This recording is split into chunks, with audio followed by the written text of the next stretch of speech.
পর্নোগ্রাফিও দেখতেছে। এদিকে পর্নোগ্রাফি দেখার মধ্য দিয়ে কি হয়, মানুষ পশু হয়ে যায়। একটা মানুষ যখন পর্নোগ্রাফিতে আসক্ত হয়, ওটা ছাড়া সে চলতে পারতেছে না। ওর সামনে আপনি 5 বছর 6 বছর একটা মেয়েকেও যদি দেন, ওকে ধর্ষণ করে রেখে দেবেন।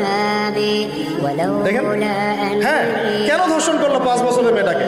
এটা কি সম্ভব? 5 বছর একটা মেয়ের সাথে কি মানে সেক্সুয়াল কোনো সম্পর্ক সম্ভব? কিভাবে করতে পারলো? বিকজ পর্ন দেখে দেখে ওটা মাথাটাও নষ্ট হয়ে গেছে। পর্ন যেটা করেছে, পর্নোগ্রাফি আর এই জেনাগুলো যেটা করেছে, সত্যিকারের ভালোবাসার সংজ্ঞাটাই পরিবর্তন করে দিয়েছে। সত্যিকারের ভালোবাসা মানে হচ্ছে দায়িত্ব, রেসপন্সিবিলিটি, বিশ্বাস, ভালোবাসার মানুষ ভালো থাকে এটা চাওয়া, তার উপর আমার জিম্মেদারি আছে, তাকে ভালো রাখা। ভালোবাসা মানে কি? স্বার্থ ত্যাগ করে তার স্বার্থ দেখা, তাই না? সম্মান। ভালোবাসার ডেফিনেশন কি? ভালোবাসা মানে কি? আমি আমার ওয়াইফকে ভালোবাসি, তার মানে কি আমি তার ইজ্জতের জিম্মাদার, তার দিকে চোখ তুলে কেউ খারাপ চোখে তাকাতে পারবে না। ভালোবাসি আমি তাকে, সে আমার, আমি তাকে অন্যের সামনে শো করতে পারবো না, সে আমার। ভালোবাসা মানে আমি তাকে বিশ্বাস করি, আমি তাকে কি করি? বিশ্বাস করি, তার প্রতি আমার আত্মবিশ্বাস আছে, কনফিডেন্স আছে। ভালোবাসা মানে আমি তাকে সম্মান করি, আমি তার সম্মান বুঝবো। পর্ন আর জেনা যেটা করলো, ভালোবাসার সংজ্ঞাটাই পরিবর্তন করলো। এরা ভালোবাসার সংজ্ঞা দিল, ভালোবাসা মানে হলো যৌনতা।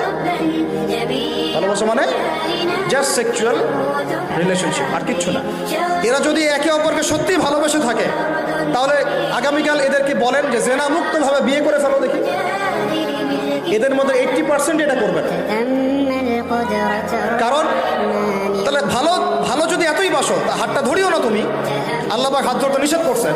তুমি পরিবারের মাধ্যমে প্রস্তাব পাঠাও, মোহর ফিক্স করো, করে বিয়ে করো। ভালোবাসো যদি, তাহলে তাকে নিয়ে সন্তুষ্ট থাকো, তার সম্মান বোধ রক্ষা করো, তার দায়িত্ব নাও। তার কি নিবা? দায়িত্ব নাও। ভালোবাসার ডেফিনেশন চেঞ্জ করেছে এরা। একটা মেয়েকে ভালো তুমি যদি বেশেই থাকো ছেলেটাকে, তাহলে তুমি তার সাথে কিভাবে এভাবে হারাম জেনায় লিপ্ত হতে পারলা? তোমার তো বলা উচিত ছিল যে আমি একজন মুসলিম মেয়ে, আমি এসব জেনাতে যাব না। আমাকে যদি আপনি পছন্দ করেই থাকেন, আমার বাবার কাছে প্রস্তাব পাঠান। সিম্পল। এরপর পরিবারের মাধ্যমে আহাদ হবে, তারপরে আমরা আক্ত হবে, সেখানে আমাদের মোহর থাকবে, সাক্ষী থাকবে, আল্লাহর কালিমা সাক্ষী রেখে আমরা বিয়ে করে ফেলব। এইগুলোর মধ্য দিয়ে ভালোবাসার ডেফিনেশন চেঞ্জ করে দেওয়া। ভালোবাসার মানে যেটা ছিল সম্মান, ওটার নাম হয়ে গেল এখন যৌনতা। যৌনতা ছাড়া কোনো কিছুতে তারা এখন বিশ্বাসী। এই হোটেলে যে যৌনতাগুলো হবে, আপনার প্রত্যেক মালিকের জিম্মাদার, বহন করতে হবে। ভাবতেছেন আমি তো ভাড়া দিছি, ও কি করে করুক ভিতরে, না, আপনিও দায়ী আছেন। হিসাব আপনাকে দেওয়া লাগবে। ও তো দিবেই, আপনাকেও দিতে হবে। যারা এটাকে প্যাট্রোনাইজ করেছে, যে চালু করেছে, ওকে নিয়ে আমি এখন চিন্তিত।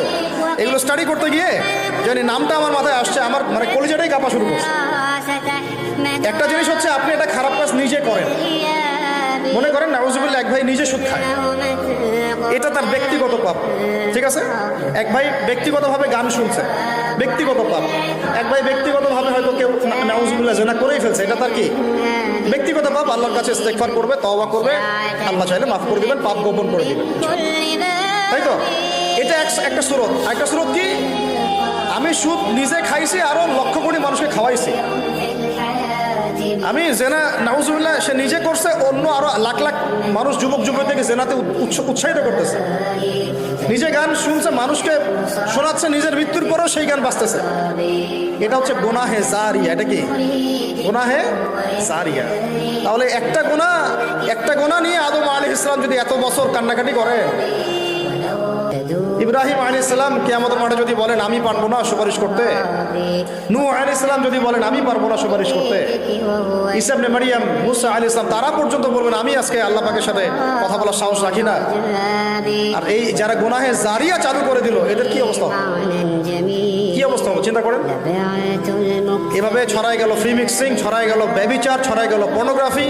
এই পর্নোগ্রাফির মধ্য দিয়ে এরা আবার যখন পর্ন দেখে, বাইরে আবার স্কুল কলেজ বিশ্ববিদ্যালয়ে পড়াশোনা করে, ছেলে মেয়ে একসাথে পড়াশোনা করে না, বাসায় পর্ন দেখে, আবার সকালবেলা এসে স্কুল কলেজ বিশ্ববিদ্যালয়ে ছেলে মেয়ে একসাথে পড়াশোনা করে।